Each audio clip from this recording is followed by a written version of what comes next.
See, I'm surprised that Disney pulled him from Rogue One because Disney makes such good movie choices these days.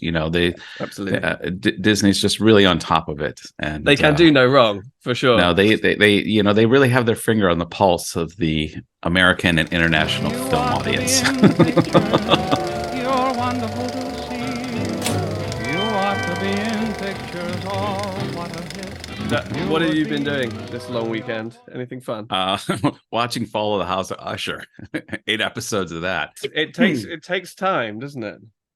Yeah, I mean, a lot of those episodes are over an hour long. Yeah. So, And they get longer as they go on. yes. So this is always why traditionally I'm not a TV person, because I'm Yeah. like, if I have to watch all the movies anyway, Yeah. then that's just too much. That's too much of my time. I can see where, because I see all the crap movies you've got to watch. And if I had to watch that many crap movies, I wouldn't have time to watch 8 episode TV shows either. But I don't have to watch some, half a dozen Asian romances a week.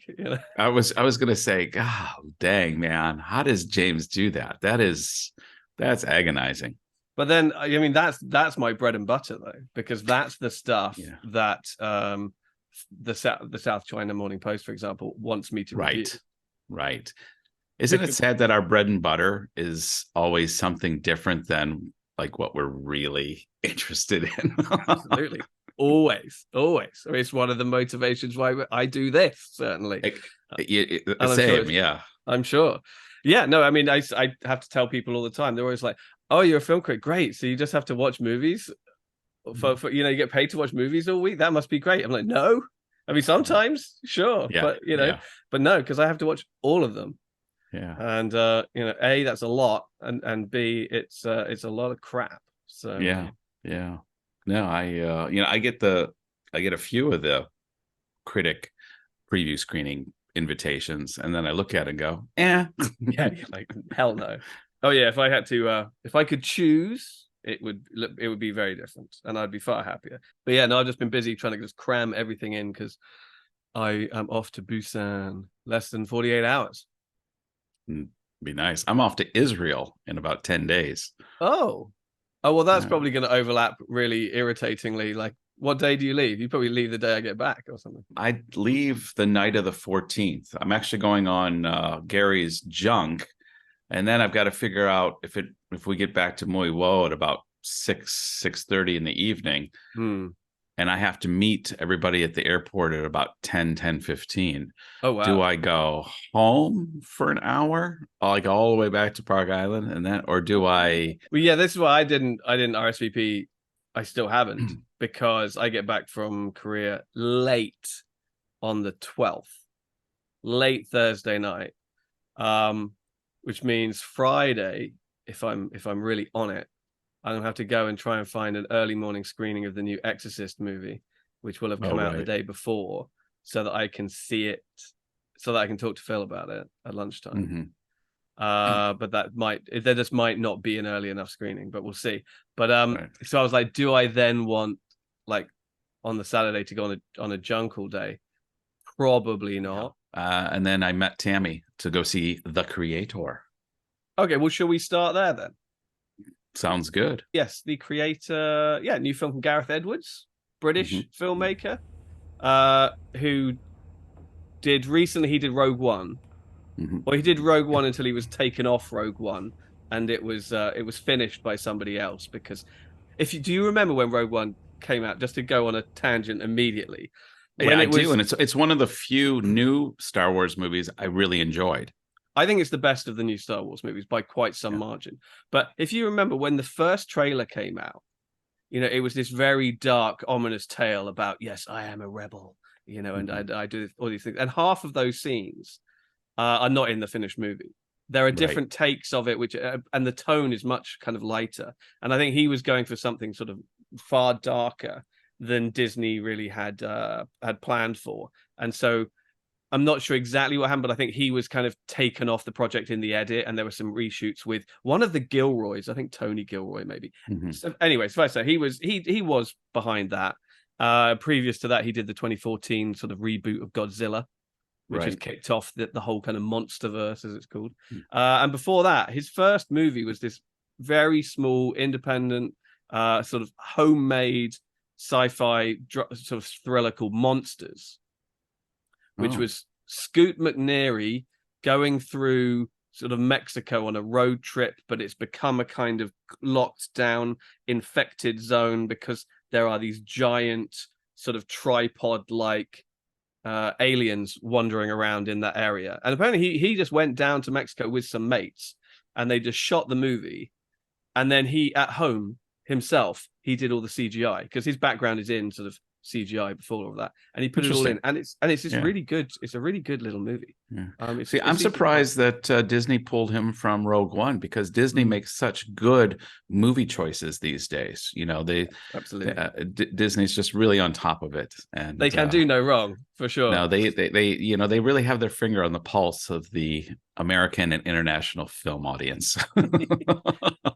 God bless them. God bless them. But yeah, no, so suffice to say, when this came up and it's an original thing, he was one of the writers on it.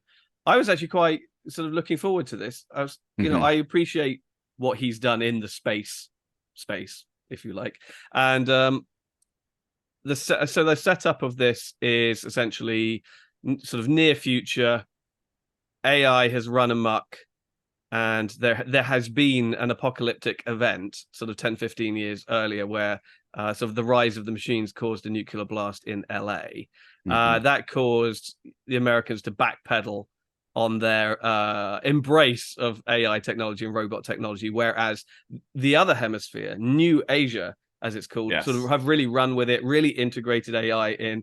But the Americans, being the Americans, have decided that they are still committed to kind of wiping out AI, and so there is kind of a war going on between the two hemispheres. And in the middle of that, you got John David Washington as a who is very much sort of has very much quite literal divided loyalties, doesn't he? Yes, he does. You know, James, I went into this film really wanting to like it. I mean, the whole idea of engaging with the big questions of consciousness and AI, and what does it mean to be alive, and these kinds of thought-provoking questions, which we probably won't come to an answer to anytime soon. But I was going in hoping it was going to be one of these movies that, like, days and even weeks out, I'd still be thinking about.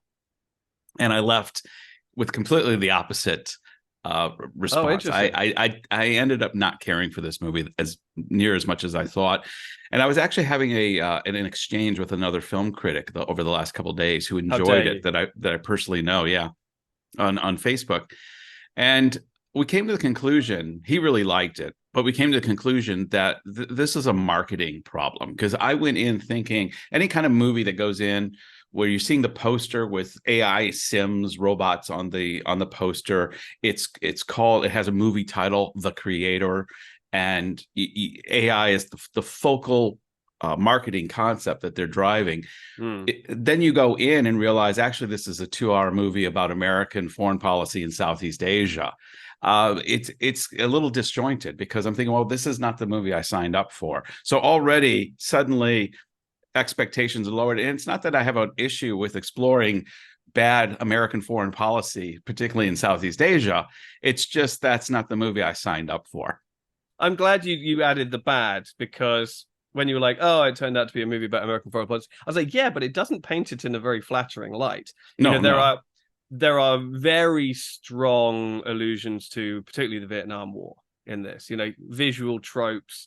There's a lot of motifs in the movie which recall Apocalypse Now and Platoon, particularly, I think, in how you see, and I think, and those have been used by a number of filmmakers already.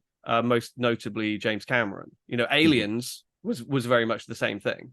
It was, a lot of high tech force being used against an indigenous, or well, not quite indigenous, but a perceived more simple civilization that completely overpowers them. So Cameron's used that, and then obviously in Avatar he kind of does the same thing again, really. And so there's a lot of that kind of thing. You know, you see great big, highly advanced spaceships and heavily armed space marines.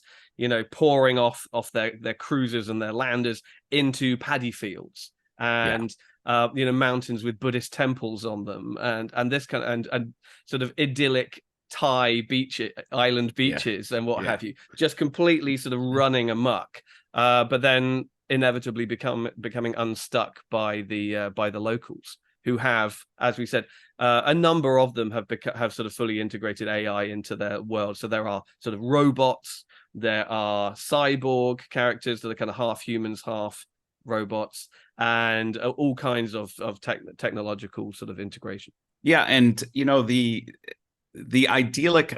You and I have lived in Southeast Asia for many Decades. many years, and so there was kind of another issue I had with this was the two-dimensional nature of the conflict as it's presented. The Americans are very two-dimensional, monolithic, bad, evil. There's not any kind of nuance of why do they feel so compelled, other than the simulated 9/11 events, that they're just going to wipe out AI wherever it is in the world. And then there's the idyllic New Asia, where, like you said, everything looks like Thailand and Buddhist temples. And there's no nuance that actually, Southeast Asia has a plethora of problems. It's not this idyllic Tibetan enlightened place. There's nuance to be found. And yet this film really engages in this war on terror commentary in a very good, bad, evil. There's just no nuance whatsoever. It was just really, in my eyes. Are you suggesting that there is nuance to the war on terror? Yeah. Okay. I mean, not that I'm an advocate of a lot of aspects of it, and I'm not saying it shouldn't be critiqued. What I found problematic in this was, we're going to use AI. Like, if we're going to explore otherness, like, how do we offer dignity and compassion to the other, which would have been an interesting take. How we have a history in humankind, not just Americans, of othering people. Like, do they deserve to be treated as humans? And so that's an interesting, we can go back into history. And if we're going to annihilate 6 million Jews in Nazi Germany, we cannot allow them to be human. They have to be subhuman. And the whole issue with the AI robots is there is an inherent subhumanness to them. It's, if I program my toaster to tell jokes or to cry when it gets too hot, it's not alive. It's just mimicry of humanness. But that's the question, isn't it? That the film is exploring. But that question is no, but they don't explore it. That's my problem. They never really explore it. I think they do. I think that it does present AI characters that, yes, on the surface are perceived as subhuman, as you like, but then it presents human characters who have far less compassion and empathy. Like the Ralph Ineson, general character who's just like, no, drop the bombs, wipe them all out, exterminate them all. Who is far less human, or has far less of an understanding or expresses traits of humanity than little Alfie. This AI thing, that they keep having to press this dialogue that it's not human. Right. They're not real people. They're not humans. Right. And it becomes an increasingly less convincing argument, or rather, John David Washington's character becomes less and less convinced by that argument as the film goes on. I know that it paints in very broad strokes, sure. Yeah. Because I think that this is the subtext of the movie rather than the text of the movie. Mm-hmm. I think first and foremost, what Gareth Edwards is setting out to do is to make a big, visually spectacular sci-fi epic, but just one that touches on themes like AI, which we've seen in Blade Runner and even 2001 and Blade Runner and the movie AI and what have you. This idea that it's not that they are more human than human can be a thing, and that it's not as clear cut as we would like it to be, as we would feel comfortable to be. I think the most interesting element of that argument is that this movie arrives the same week the WGA strike is over, in which they win. One of their key points was that we don't, about the use of AI in the creative process and limiting it. Right. Because I think there is an inherent fear that is justified by everybody in this industry that it will soon get good enough to be to replace us, kind of thing. No, absolutely. Not to use some Nazi language there at the end, right? But it doesn't confer the idea of them being alive. And then coming back to, you mentioned Platoon and some of the other movies that this kind of draws inspiration from. The three movies that I really kept thinking in my mind as I'm watching this is I'm watching Platoon, The Golden Child, and Ex Machina, all right here. Yes, and each three of those movies was better than this movie. Because, in Platoon, there's this great scene when the American forces go into what looks like a Vietnamese village, like you would see in any classic American Vietnam War film. And of course, they have the bunker hole that's being camouflaged, just like we see in these movies. But what would have happened in Platoon is, yes, there would be atrocities. And this comes back to my nuance argument. But then you would also you'd have the Tom Berenger character, but you'd have the William Dafoe character. You'd have the Charlie Sheen character that's wrestling with real moral issues. In this, it's just painted where, okay, there's this monolithic evil Americans coming in. And I guess being the American, people say, oh, you're just defending the Americans. But I just found from a story, it just doesn't make for an interesting story, because that's not how real situations like this occur. It's the conflict within that group that I would have found interesting, rather than just kind of this, we have an idealistic good, we have a malevolent bad, and we're going to throw them at each other with John David Washington, or John David Washington, with this conflicted role. And you mentioned dialogue earlier. There was no interesting dialogue in this whole film. You look at Blade Runner, that final scene with Rutger Hauer, that would actually have me at least questioning, is this person alive? I'd say, other than the Alfie scene at the end where she's crying, I'm never really convinced that these AI are alive. To me, it's just mimicry. It's programming. This is how they're programmed. There's no debate on what makes them alive. Like I said, do we confer dignity to a toaster because we program it to cry or to tell jokes? It's these questions. Isn't making toast enough to give a toaster dignity? Well, I'm not going to throw it against the wall, unless it burns my toast. But is that the toaster burning your toast, or is that you burning your toast with it's probably me burning the toast? The point is, when we anthropomorphize computers and we put our own humanness onto them, these are questions to be asked. At what point is something alive? And a movie like Ex Machina really delves into that question. This film skirts it totally. It has no interest in that question, and that, for me, makes it a much less interesting film. Okay, I mean, I can't dispute anything you're saying. That's all true. I think that his priorities lie. Ex Machina is about that, and pretty much only that. It's a much smaller movie with a small scale. It's all set in like one bunker, basically, or a house, whatever, most of the time, and so it's able to explore those in more details. I think Gareth Edwards is trying to do something not better, but bigger, something more, address a number of different things, or certainly touch on a number of different things. I think his I cannot deny that he has obviously seen all the right movies and read all the right books, but I was quite sort of relieved, I think is probably the better word, because you see so much derivative science, particularly science fiction, it seems to be these days, where they're just wholesale lifting entire set pieces or entire ideas from other better movies, books, stories, whatever, and just bolting them all together in order to tell something that is far less than the sum of its parts. What I did see and appreciate in the creator is that He's read all those things, he's watched all those things, but he is trying to recontextualize them all into his world, into a new world that he's created.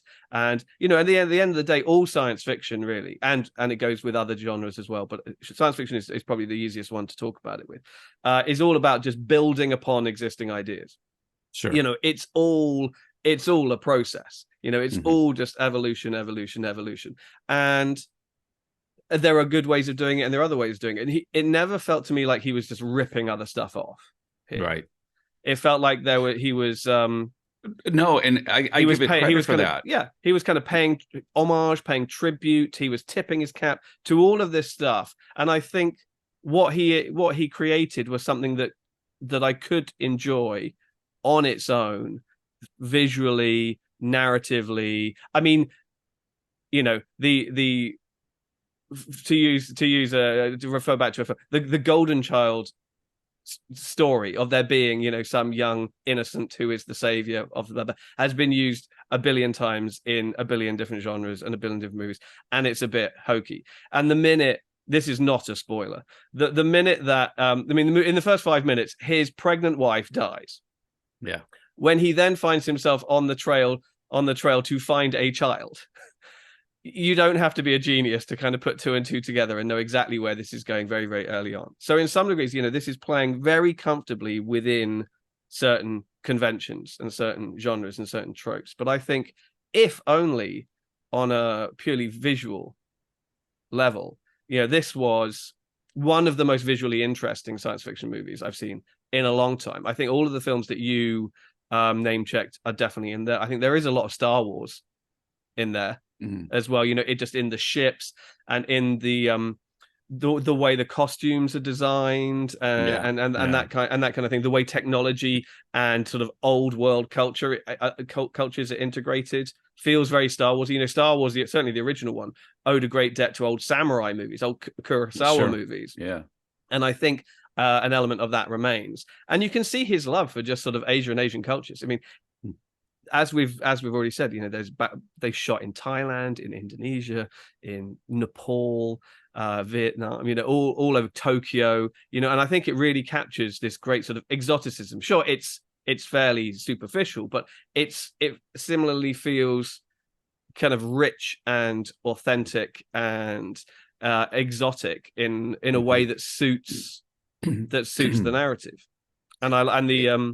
Anyway, I've spoken enough. Yeah, no, I was going to say that I mean, there are certain aspects I did enjoy that I thought were visually stunning and very creative. I thought the semi-sentient running, exploding bombs that the Americans would send in was quite interesting. There and I do appreciate. I'm not the first to note this. It's been noted before that it's great to see a original sci-fi movie that's not based on original IP somewhere. Absolutely. That it is based on original IP. And so, I applaud anybody who swings for the fences in a way that Gareth Edwards, in the way that Gareth Edwards does. I just felt it was disjointed.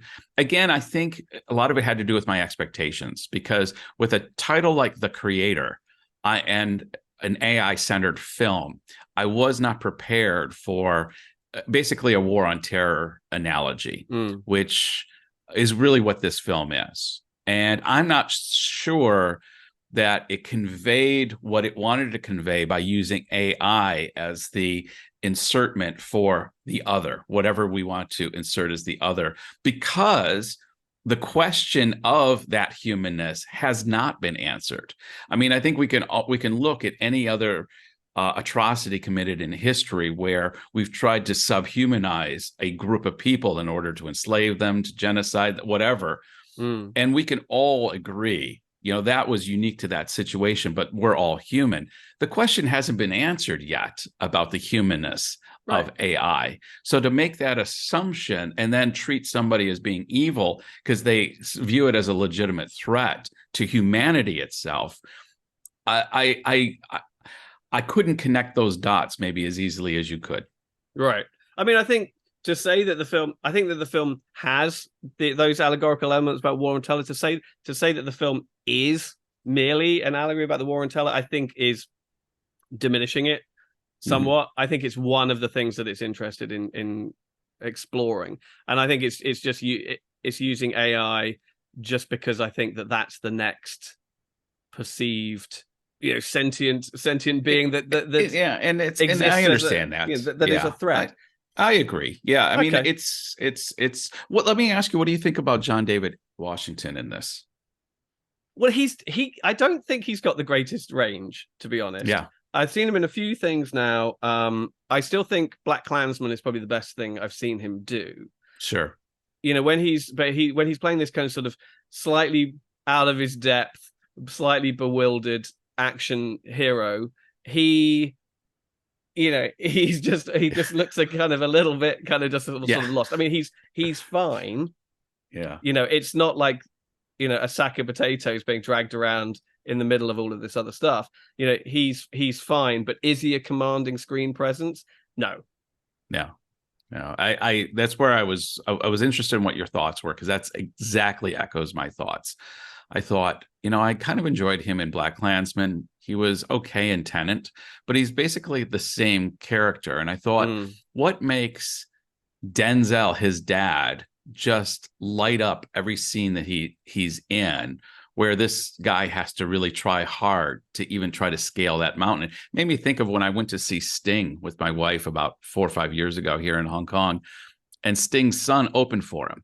And Sting's son is good. He's got a great range, everything nice.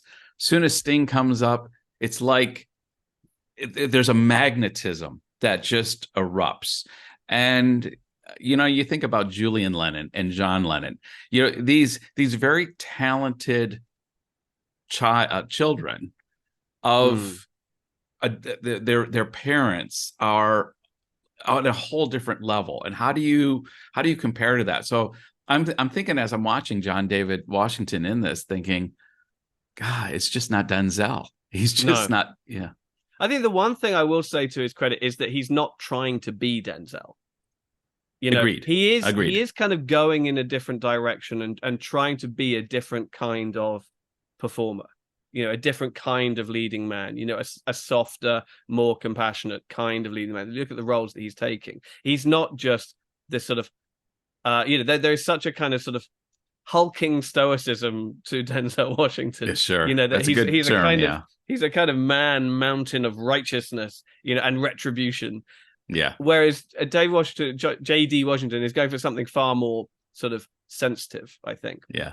Yeah. Is it as compelling? I think the jury's out. But I do pity all of these people that do try to follow completely in their father's footsteps, or their parents' footsteps. It's just like, wouldn't you, even if you wanted to get into the same industry, I would want to distance myself as much as possible to avoid as many of those comparisons. I mean, like you're talking about, I wasn't there, but Sting's son opening for Sting, it's like you're doomed to fail. Yeah. One can only assume no one else would book him except his dad. And he's like, yeah, come on, I'll let you play. But then why not let him play with you? Yeah. Rather than open for you, where the comparison can be, the contrast is even more obvious and glaring. Understood.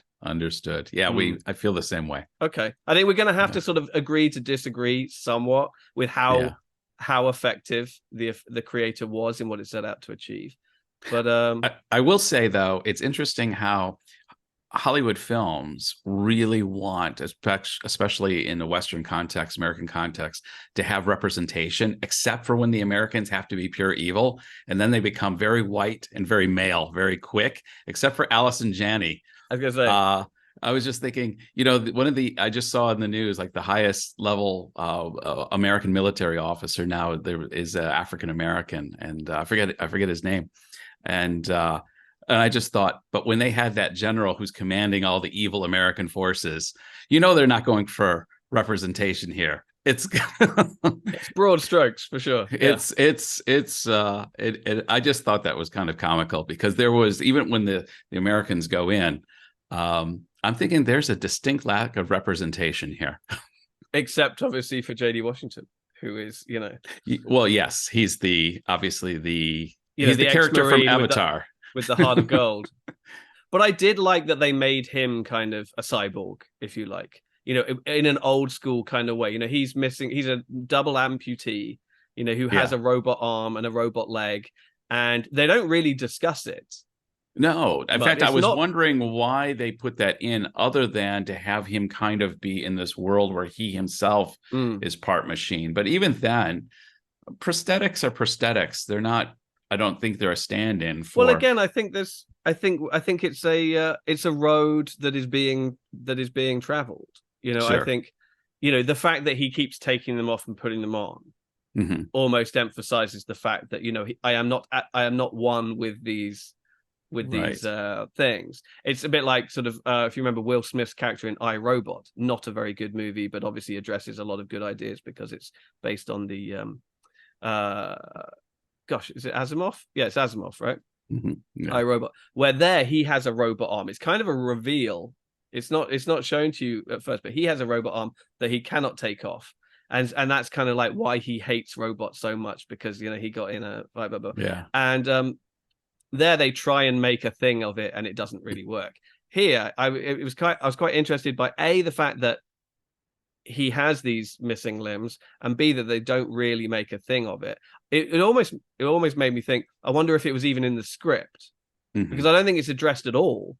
No, it's not. And I don't think it ever is a hindrance. It's not like, my leg, I'm gonna have to do this bit on one leg or anything like that. So I wonder whether it was kind of like an afterthought, but I think it does add something to his character and sort of his loyalties. And I kind of wish that they had explored that a little bit more. And even if it had been in a way that his fellow officers had saw a perceived otherness in him as a result of it, or something like that. See, that would have made things a lot more interesting for me, and some kind of good dialogue exploring this. But again, to me, there was a distinct lack of dialogue. Like, there is no moment in this film where I think, oh, wow, that was very enlightening, or that was very thoughtful. That was well written. That's going to have me thinking 2 days from now. Like there was nothing in this film that had me thinking 20 minutes after I'd left. But it was really pretty. It was pretty. That big Death Star American orbital. Oh, the Nomad. Yeah. The Nomad. I mean, I didn't hate this film. Again, we've talked about it before. Expectations. I went in with certain expectations, and I thought it was going this way, and it went that way, and I wasn't prepared for that jump shift. That's interesting, because I went into it with almost no expectations whatsoever. I was like, I don't know what this is. I mean, I know who's involved, but I don't want to, but I'd seen very little. I think I'd seen the trailer once, and it's like, okay, it's a space thing with robots. But I certainly had no expectations, because, we've been down this road so many times before, where you get a cool trailer for some cool looking sci-fi thing, and then it's all just derivative nonsense. Whereas I did feel, even though I think it's fair to say that Gareth Edwards' priorities and passions lie more in the visuals than in the overarching themes of humanity, I came out pleasantly surprised. And unlike you alluded to earlier, it has stayed with me. But I think it is more kind of like the imagery than the topics of humanity. But it's a good one. It's a good topic. I do like that topic of more being where what's the difference between or the levels of humanity, and seeing the lack of humanity in some people and where it can be found elsewhere. Yeah. So are we going to go ahead and grade this film? How are we doing this now? We could grade it. it. So I was going to say, out of how many exploding running bombs? Yes, which were great. I did have a good chuckle when I saw that. I love how it was a pleasure to serve you, sir. Yeah, I wish there had been more little elements like that, but that was a good one. So yes, let's go with that. You go first. Yeah. Okay. Obviously, I didn't enjoy this film near as much as you did. Having said that, there are visuals I enjoyed. There was moments that I thought were quite interesting. I forgot to even mention where they were able to capture about 30 seconds of brain scan and keep the person alive, and they realize they're dead, and the freaking out. I mean, that's an interesting element. And so I'm going to give this 2.5 exploding, running semi-sentient bombs out of 5. I don't think it's a movie you have to see, but if you do see it, enjoy the visuals, enjoy the metaphor on a very warped American war on terror, and enjoy it for that. Right. You've just reminded me of that element, because was it Dungeons and Dragons recently where they had a similar thing where you could cast a spell on a dead person and ask it 3 questions, and then they kind of kept leaving them hanging, asking only 2 questions, and be like, "Come on, you got to ask me another question or something." Yeah. So yeah, that was kind of funny. I did like this more than you, I think. It's been such a long time since there's been sort of a new original sci-fi movie or anything that I think tried to do something new or go in a new direction on a scale like this. Want to be a big blockbuster with all of these things going, all these moving parts, and still, do something new that wasn't just wholly ripped off from everything else. Sure. And certainly on the big screen, apparently he used like old anamorphic lenses on new cameras. So if you noticed, it was a really like wide screen. It was kind of even more wider than normal. I think it was like a sort of 280-1 or something like that. I really appreciate what he was going for. I liked that appreciate that the studio let him do it. Just you go for it, because it sounds like he has had trouble in the past.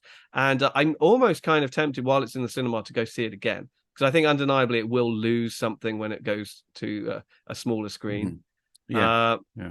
But up there, writ large on an IMAX screen, it was pretty epic. So I'm going to give it 4. I really kind of liked it, and it has stayed with me. And it just kind of like scratched the itch.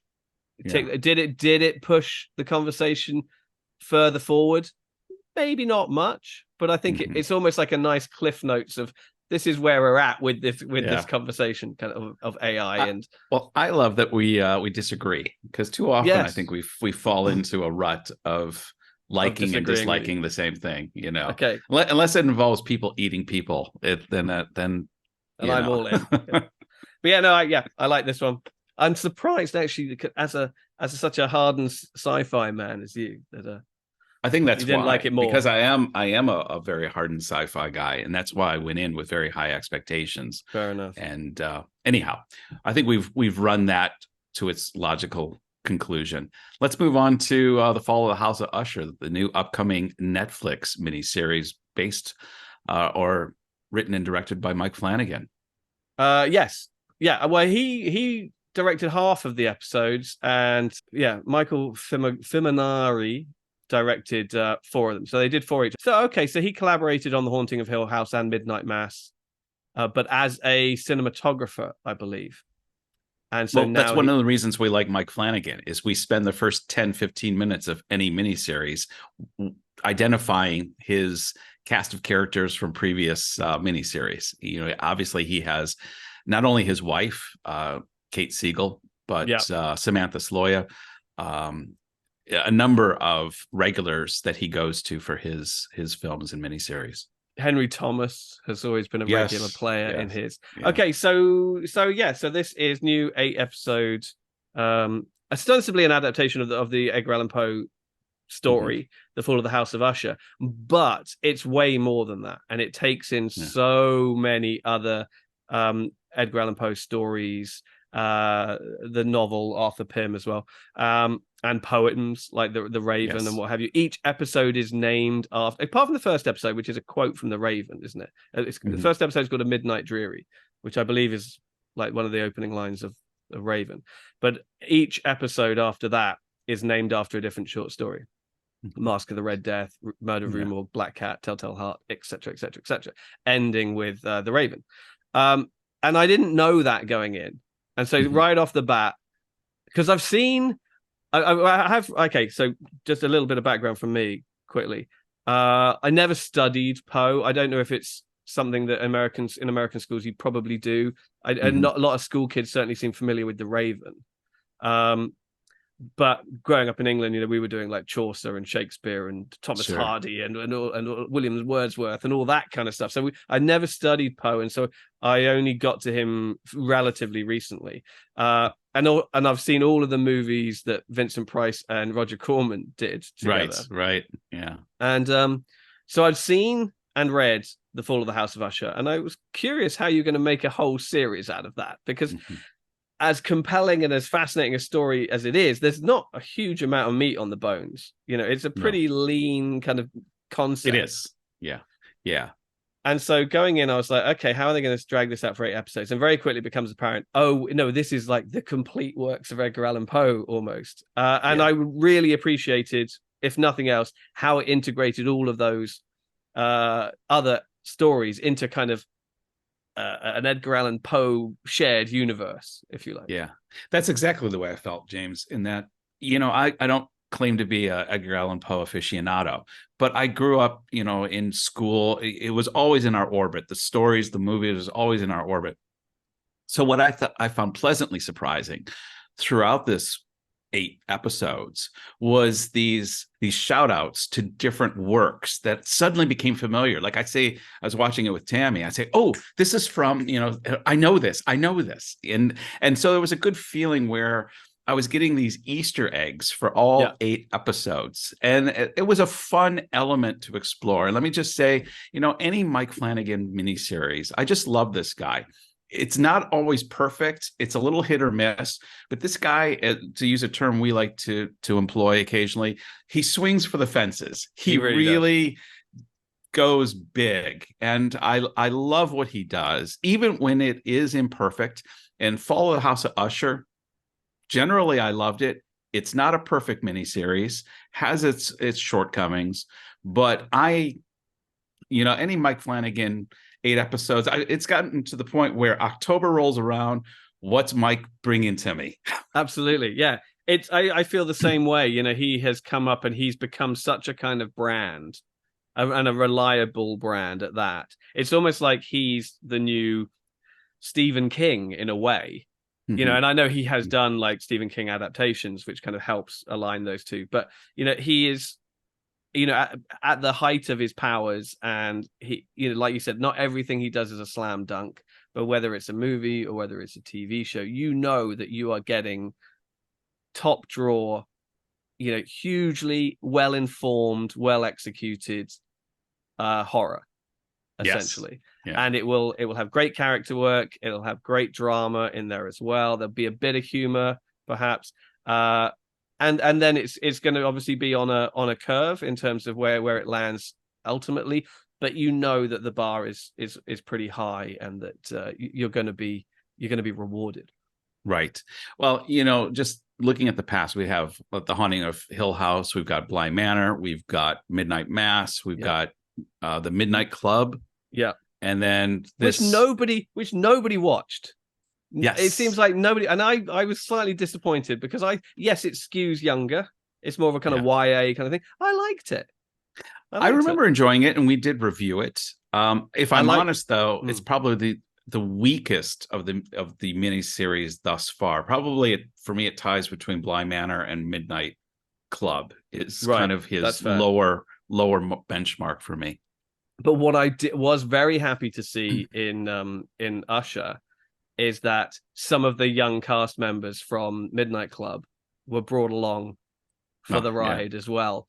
And then his movies as well. I mean, Dr. Sleep, I think, is great. His sequel to The Shining, based on the novel. And then he's done Gerald's Game, which is also a Stephen King book, and he did Hush. I don't have it in front of me, but yeah, he's done a few other movies, and there's always something interesting going on in them. And actually, the young girl from Dr. Sleep plays Leonore here. Okay. She's like the granddaughter who's gonna inherit it all, maybe not.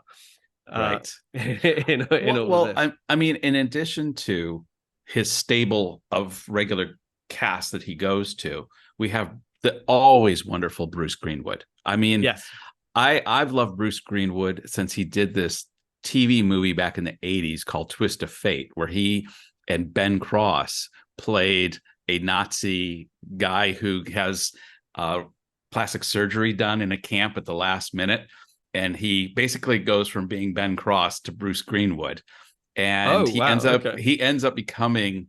He gets thrown into a concentration camp. He's supposed to be liberated, but paperwork changed, and he spends like the last 3 months in a concentration camp, and he learns he hates the Jews, but he knows Hitler's going to lose, and he ends up through this almost comedy of errors falling in love with a Jewish girl that he meets in the concentration camp, ends up going and helping to establish the founding of Israel, and then Oh, wow. no, I'm sorry. He starts out as Bruce Greenwood, the Nazi, and ends up becoming Ben Cross, the same person, but now he's Jewish.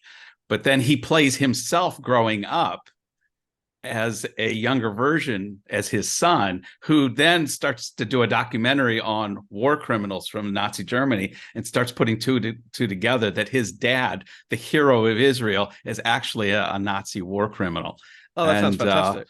It's a fun, like 4-hour TV movie, but that introduced me to Bruce Greenwood. And since then, 13 Days is one of my favorite movies he made, where he played JFK about 20 years ago. Loved it. So that's a long way of saying, and I'll probably edit that whole thing out, of how much I enjoy Bruce Greenwood. So when I saw him just with that really expensive scotch or whiskey that he's drinking, telling the tales for 8 hours. Yes, it's just so you got Bruce Greenwood, you got Mary McConnell. Sorry, one second on Bruce Greenwood. Did you realize that he was a last minute replacement? Or actually, not even last minute. They had already started filming and shot a notable amount with Frank Langella. Oh no, really? Yeah. Until he did something or he said something inappropriate, and they got rid of him, and they had to remember recast. When this happened, but I didn't realize it was for this. It was for this, and they had to recast and reshoot. I imagine it was probably some of the conversations with Dupin, is it Dupin, the DA? Yeah, Carl Lumley. Yes. But yeah, stuff had been shot that then had to be reshot with Bruce Greenwood. Oh, I did not know that. But I was just going to say, after Bruce Greenwood, we got Mary McConnell, always wonderful, brings gravitas to anything she's done. I loved her as the president in Battlestar Galactica. She's amazing. And they brought in Mark Hamill to be Arthur Pym, which I just thought, I don't know how you feel, James, but I thought he pulled that character off so well. In the final scene where he's given this same offer by Carla Gugino Verna. Yes, he's given the offer, and his answer to her is so beautiful. And this is what we just recently reviewed, The Creator. And one of my problems with The Creator was the lack of dialogue that I thought was interesting and memorable. There's so many memorable dialogue scenes. The one with Mark Hamill right there. Bruce Greenwood gives a number of them. Yeah, you can tell I'm all bubbly about this series because it was a lot of fun. Oh yeah, throughout. I mean, it's one of the things I think Flanagan does best is write these great kind of monologues that almost should be, theatrical soliloquies. I mean, Midnight Mass was full of them. Yeah, the characters kind of sitting there. Kate Siegel and what was his name? Would have these great sort of long speeches in that show. And again, here, every now and again, you're like, a character just starts talking, you're like, oh, okay, I'm gonna sit back. He's got or she's got something, long and incredibly poignant to say. When Bruce Greenwood does that whole thing about lemons and lemonade and that was it's so good. It's so good. So yeah, I mean, so I approached this and I was like, okay, how are they going to string this out to 8 episodes? And that has been clearly answered by incorporating so much more of Edgar Allan Poe stuff. But how are you going to sort of update all of Poe's stuff without sort of losing its Poe-ness, if you like? Because I think one of these sort of key aspects or signifiers of Poe stuff is it's so atmospheric. It's so much of its time and place. It's got this great sort of Gothic. It's a pillar of Gothic literature. His work. How are you going to bring that into the present day? And I thought, well, the decision was like, well, we're just going to do Succession. And I thought that was Yeah. absolute genius. They're going to turn the Usher family into, and I like how they spun House of Usher into like the House of Gucci. It's like Yeah. it's like the entire it's like something out of Game of Thrones almost. Yes. And it's ultimately Succession. It's an incredibly rich, morally flawed, Hugely yeah, morally flawed. yeah. These are the worst people of any Mike Flanagan Yeah. miniseries. It's Big Pharma personified, and Yeah. they're the absolute worst. And it's the children, as it is in Succession. It's all about the children. I thought the way that they set up this story was great. Where in the first episode, it is announced and revealed that all 6 of Roderick Usher's children are dead, have just died within the space of like 2 weeks. And Dupin drops that, little kernel of destabilizing info into the opening of their hearings. The family is being tried for all kinds of bad pharma stuff, and he drops that sort of kernel of information that there's a rat. So there's an informant in the house. And so Roderick Usher's response to that is to turn around on his own children and put a bounty on the person's head. $50 million. That tells you everything you need to know about him as a patriarch. He's just like, I was setting you all loose upon one another, and we know right from the get-go, 2 weeks later, all 6 of them are dead. Yeah. And the show becomes how and why and what has caused all of this. And it's I thought it was brilliantly executed. And I love, and granted, it can be a trope, it can be a cliche, but I love the flashback type interviews where you have a man who's confessing to a reporter or a lawyer or a priest or whatever it is, and the story is just slowly unraveled. And yeah, I found some episodes, of course, were stronger than others, but by and large, I thought it paced itself fairly well over the 8 episodes, especially since they kind of designated a child's death to every episode. Right. And a child's death to each of the stories. Right. As well. They each died in a manner that we recognize from one of the short stories. Yeah, I loved the way it was all told in flashback as a narration. I mean, that's a very Poe trope. That I did recognize. It's a very Gothic, a real trope of Gothic literature, is that the narrator of the story, in some stories, isn't even part of the story. It's like, oh, I want to tell you a story about this person that I met on the road one day who told me a tale that you will, and it's so you have to go kind of like 3 layers in before you get to the actual characters involved in the story. I mean, Poe did it a lot, and then H.P. Lovecraft does it a lot, who's a great sort of acolyte descendant of Poe. Mary Shelley's Frankenstein has exactly the same thing, where it's all being told, I'm going to tell you a story about a guy who told someone else a story about a guy called Victor Frankenstein. So as soon as they started doing that, I was like, oh, okay. So, it just reassures you again that Flanagan knows exactly, he understands the material and exactly what is required of him or being asked of him. The one thing another thing I like about Mike Flanagan's work is, even though it is horror based, and in this in Usher, there's even taken up a notch. The macabre level definitely is ramped up over previous miniseries, but there's always a strong moral fiber that runs through it. Very much so. And what I found, it was a little difficult at first because the family has almost no moral fiber. I mean, these guys are all sexual deviants. Oh yeah, right. I mean, are any of them sort of straight, cis?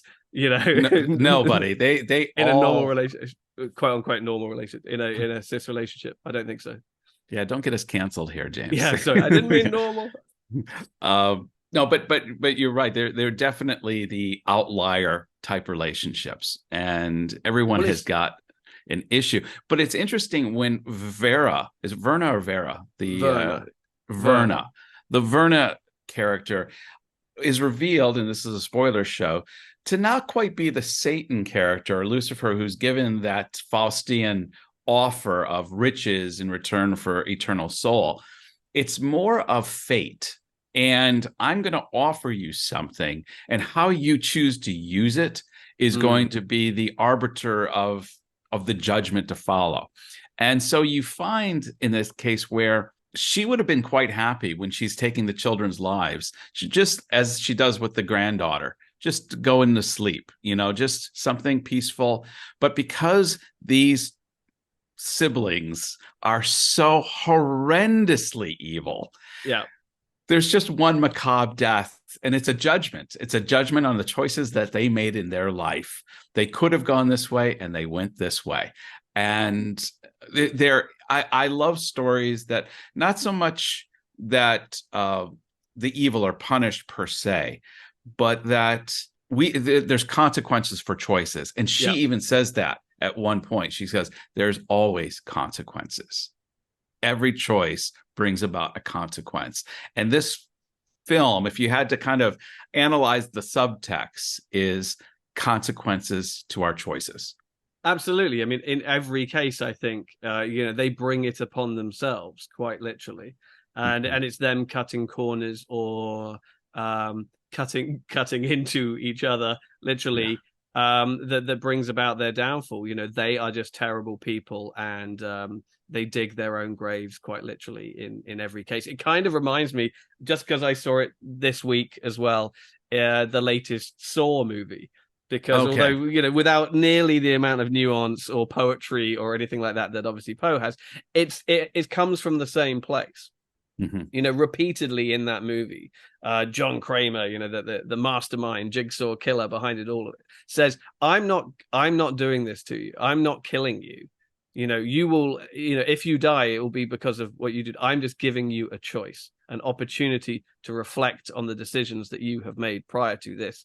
And you have to pay a little bit of penance for it, but you will walk away, or you will survive this, if you're willing to pay penance for the horrible things you've done. And if not, you will die, but it will be at your own hand, not at mine.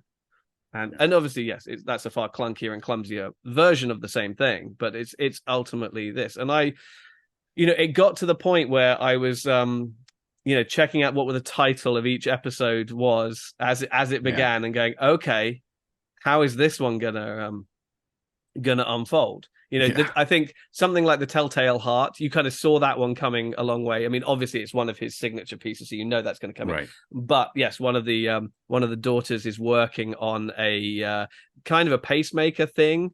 And it's all about human trials, and that ties into the Rue Morgue. I liked how they got to the name Rue Morgue. How they worked that in, so that they had this hospital or this center called Rue Morgue. There wasn't actually a morgue, but but there are other episodes like Pit and the Pendulum. I was like, how is this one going to happen? Because but then when it does, you're just like, yes, of course. That almost felt like something out of The Omen or Final Destination. One of those. It did. It is. Where it's almost like a kind of, is it Heath Robinson? One of those kind of like intricate mousetrap kind of things that. Well, they set Henry Thomas's character. He's the eldest legitimate son of Bruce Greenwood, and they almost dupe you into thinking he may be the one good guy of the siblings, and then you realize this guy is psycho, man. Yeah, he's the worst. He's just every choice he's making is just like awful. But that was great, because I haven't seen Henry Thomas play that kind of character before, I don't think. No, and even in previous installments, he's always been kind of the moral center or the good guy, as opposed to Samantha Sloyan, who I think is always playing some psychotic weirdo. I'm wondering if she just enjoys it. If Mike Flanagan says, I got another psycho white lady, and you'd just be perfect for it. But because she's absolutely perfect. I mean, she's one who's family life, should we say, is a little twisted. That's I don't want to spoil any of this stuff. It's so good, the way that it's all comes together.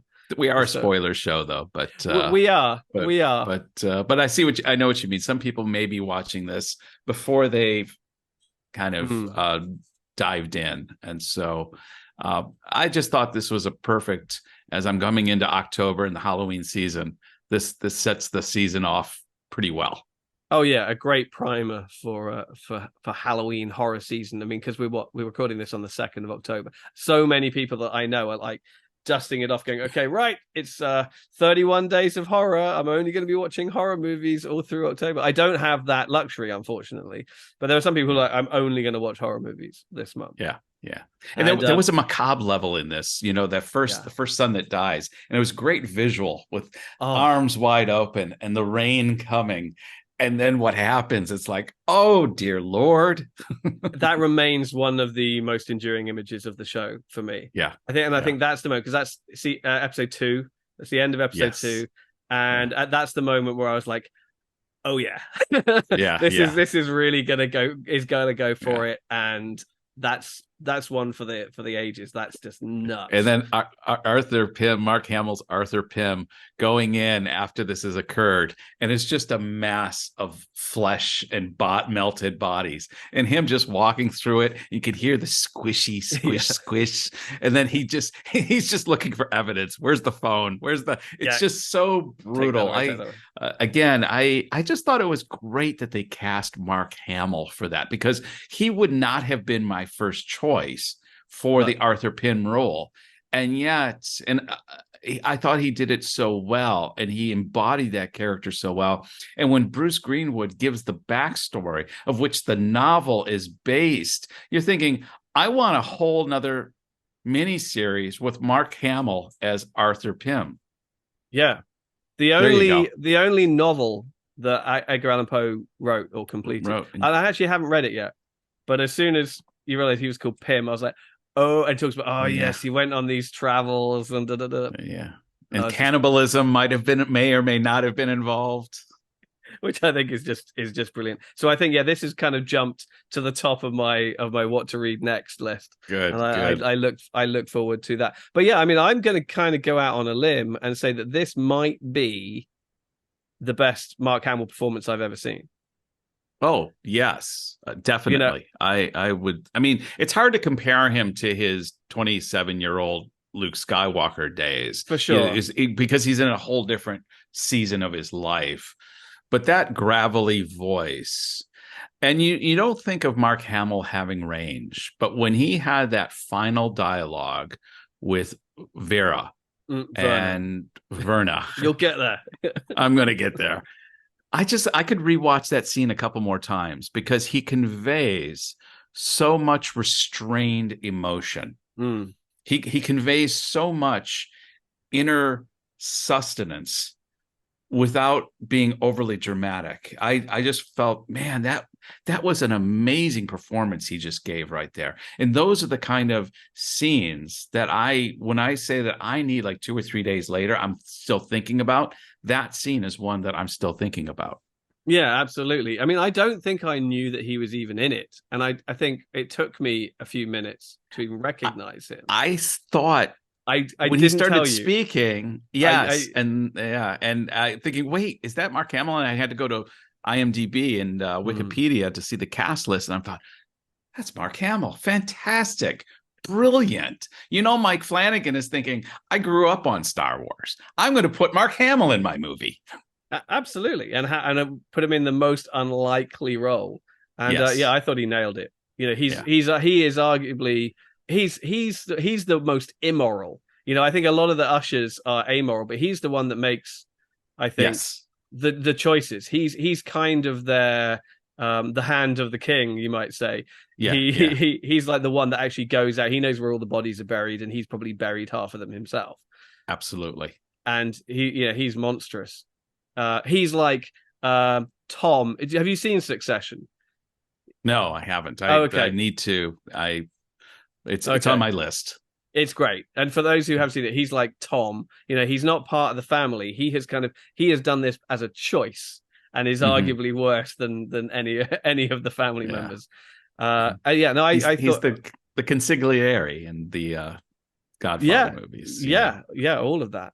Yeah, I thought this was great. I mean, yeah, it's not perfect, but I think it's, considering what the challenge was, to update the works of Edgar Allan Poe to a contemporary setting, but to keep all of that kind of macabre, lurid, grand guignol horror of it, which has a theatrical, operatic, poetic quality to it, in a fresh contemporary setting, and then to have so many, as you said, Easter eggs all along the way. If you look up, almost, I just by looking on the Wikipedia page, if you go down like the cast list, almost every character also has a separate link, which will lead you to a separate page. And I was like, so many of these characters, are named after characters in stories. Sometimes the story to which their episode pertains, but not always. And you just go through and you're just like, oh wow, I just really want to just sit down and just read all this Edgar Allan Poe again. When they're walling him in, the boss, they're walling him in. I said to Tammy, I said, one of them has to put his jester bells on his head before they wall him in, because that's in the book, the tinkling of the bells. So they know that he's still alive behind the wall, Right. And sure enough, she wait, goes and puts the bells on him. I'm like, yes, this is Poe. This is it's brilliant stuff. It's one that I've said that about all of Flanagan's stuff, and I've yet to do it, but it's one that I kind of look forward to going back in a year or so and sitting down and watching it all again. Yeah. For our viewers, how would you rate the miniseries from best to worst from what we've seen? Because I think there's enough of we've got enough of a list now that we could look at that. What would you where would you go with the best down to the worst? Or start with shouldn't say worst, because there's no bad. Right. Your least favorite to your favorite. Right. Because I think there's 5 shows that he's done now. Usher, there's Haunting of Hill House, Bly Manor, Midnight Mass, Midnight Club, and now Usher. 5. Yeah.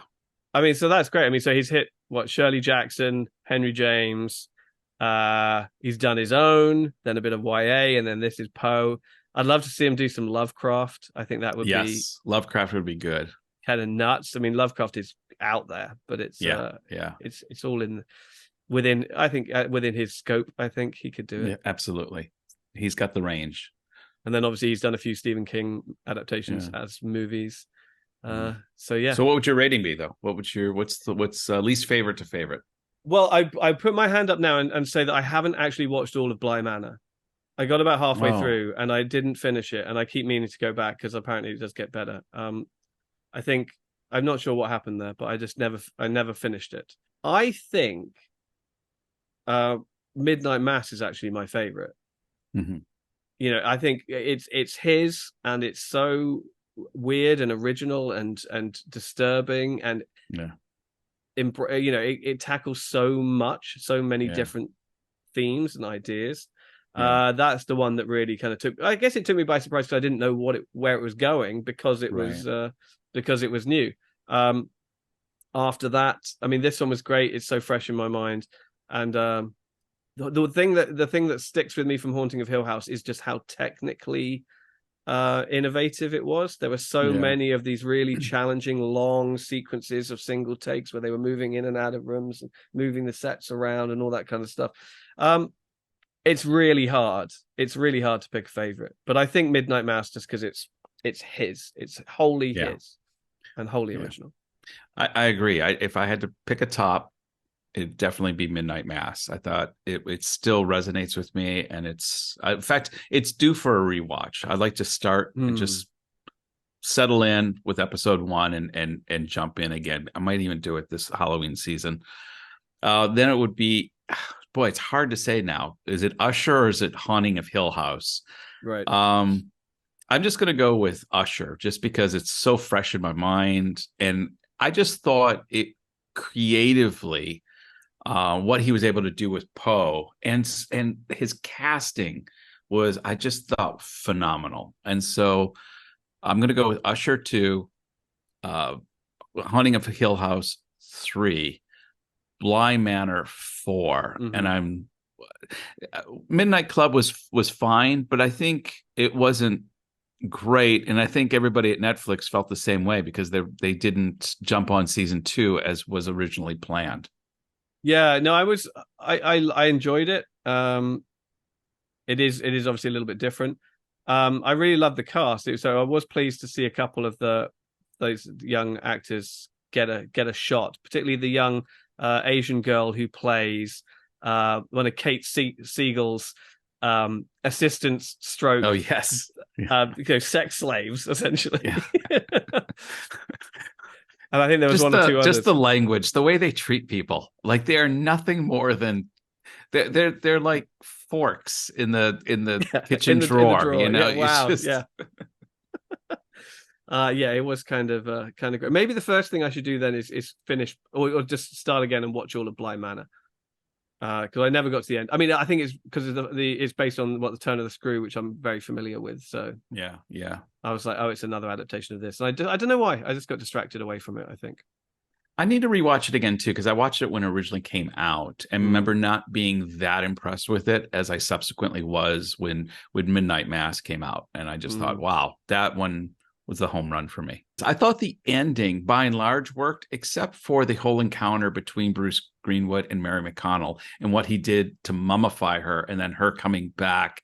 I thought that was not needed. And I thought it actually took some of the steam out of the ending for me. I thought where they were already going, I would have just had them die in some, mutual way. But they kind of created this scene where he's going to mummify her and put the Egyptian, things in her eyes. And I just thought it was unnecessary and it kind of distracted from the gravitas that had been built up to that point.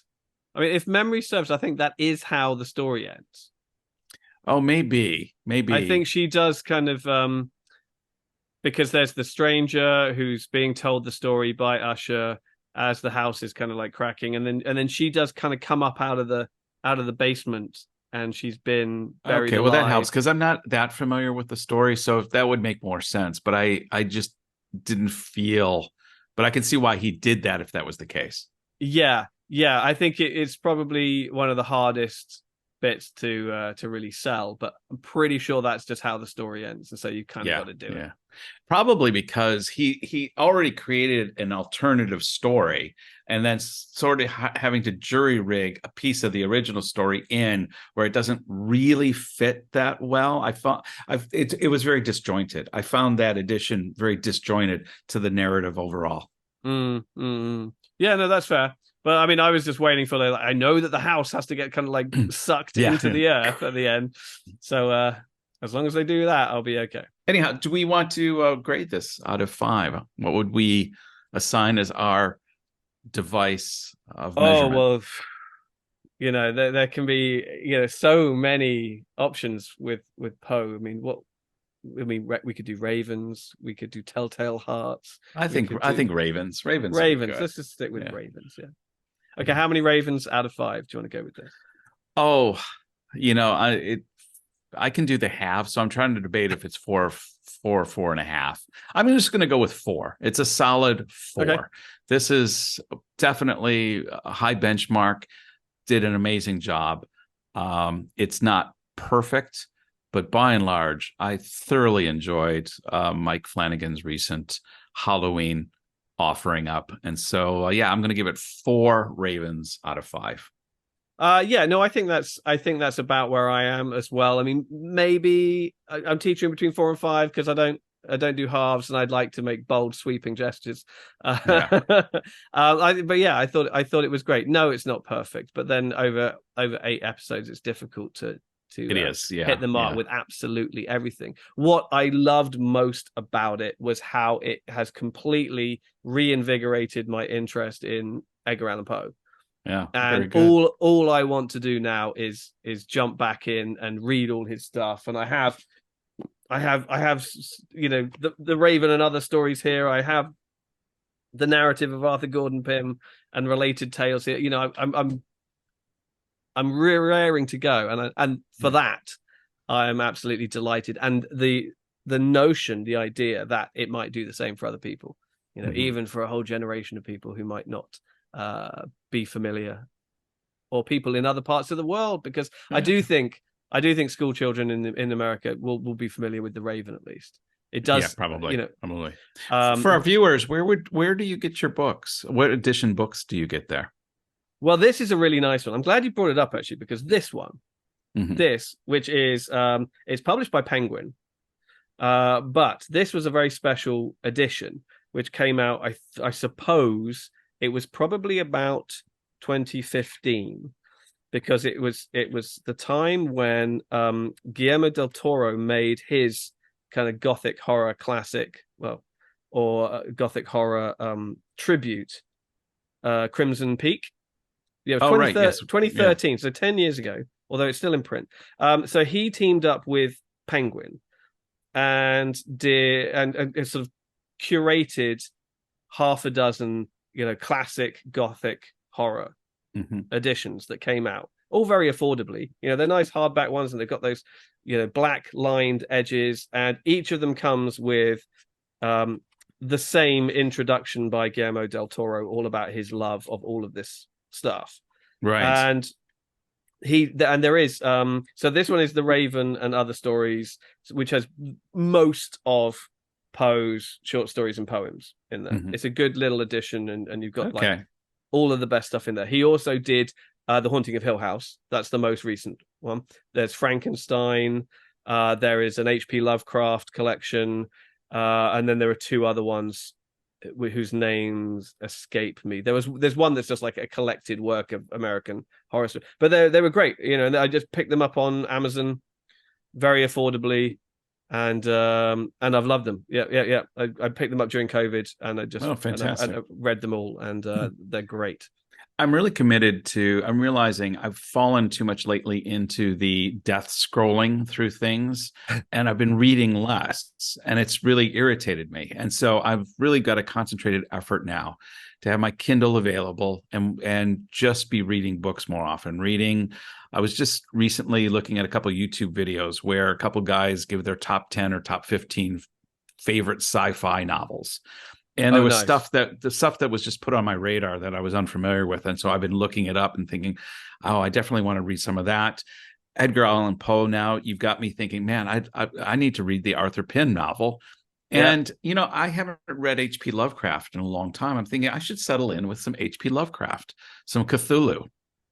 Oh yeah, absolutely. I mean, I think it was COVID. I think it was one of the positives that came out of COVID, actually, was just not going out so much, spending more time at home. There were a couple of good friends of mine, Pierce, who you've met, I think. A couple of good friends of mine who live in other parts of the world, who I was used to seeing fairly regularly at film festivals and what have you around the world. We decided right at the start of COVID to do a book club. Okay, nice. Just to stay in touch, basically. Right. So once a month, one of us would pick a book, or we'd pick three, and the other two choose which one we do, and then all three of us read a book over the month, and then get together on a Zoom call and discuss it, and then do another one, and we're still doing it. Oh, nice. Well, that's good. So that's been more than three years, I guess, that we've been doing that. And that's great. And I think that just kind of kickstarted a general reappreciation of reading, and I'm now reading probably more than I ever have. Oh, that's great. You've inspired me. Because I've always been a very avid reader, and I'm realizing my reading has been reading more articles, like from Facebook and Twitter and these types of things. And not that reading articles is bad, but I'm realizing there's something about settling in with a good novel or a good book and committing yourself over a certain amount of time, because we're getting into that stage, and I'm not immune to it at 57, where you start to get attention deficit disorder, because you're just not used to everything is hitting you in these little clips and little articles, and you get tidbits of information. And so I believe it's becoming a lost art to just plow through a large novel. Yeah, no, I agree. I mean, we don't have to put this online, this bit, but how about, would you consider that we did something similar like that? Yeah, I would love something like that. Some accountability in a way. Yeah, and we could add it to the channel just as our, have like a sort of one playlist would just be like our book club or whatever, and I think that'd do be a book a great. I'd month. love to do that. No, let's do it. Let's do it. Okay, cool. Yeah, I'd like it because I mean I'm certainly reading enough that I can fit more stuff in, and we have great conversations. Should we start with Arthur Pym? Why not? Why not? Yeah. Fuck yes. Yeah. I'll download it today. I should get a hard copy of it, but it's easier for me to grab a copy if I just get a Kindle version really fast. Yeah. I mean, I'm an idiot. I like books. Well, I do too. And you're kind of, we discussed this last time about how I had to get rid of all of my books, but as we're pondering getting a place in Portugal with more space, I'm already thinking about reestablishing my library and getting back into, as much as I love my Kindle and the accessibility that it gives me, there's nothing like having a physical book and holding a book in your hand. Oh, absolutely. I mean, one of the worst things I got into, it was actually just before COVID, is the Folio Society. Yeah, you were mentioning, which has been going for ages, and because my dad used to collect them, way back, and just the year before, it must have been 2019.